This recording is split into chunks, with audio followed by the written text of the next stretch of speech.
Surat Kamrej road પર વાલક પાટિયા 4 રસ્તા પાસે આજે ચાલુ કારમાં અચાનક કોઈ કારણોસર આગ ફાટી નીકળી હતી। કારમાંથી ધુમાડો નીકળતા જ મુસાફરોએ તાત્કાલિક વાહન રોકી બહાર નીકળી જવા પામ્યા હતા, જેથી કોઈ જાનહાનિ થઈ નથી। સૂત્રો પાસેથી પ્રાપ્ત માહિતી અનુસાર કારમાંથી અચાનક ધુમાડાના ગોટે ગોટા નીકળવા લાગ્યા હતા અને જોત જોતામાં આગે વિકરાળ સ્વરૂપ ધારણ કરી લીધું હતું।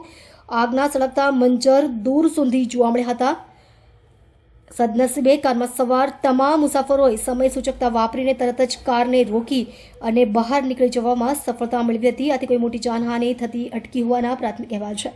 આ ઘટનાને પગલે 4 રસ્તા વિસ્તારમાં અરાજકતા જોવા મળી હતી અને આ વ્યસ્ત રોડ પર આગ લાગતા વાહનોની લાંબી કતારો લાગી ગઈ હતી અને થોડા સમય માટે વાહન વ્યવહાર ઠપ થઈ ગયો હતો। ઘટનાની જાણ થતાં જ ફાયર બ્રિગેડની ટીમ ઘટના સ્થળે દોડી આવી હતી।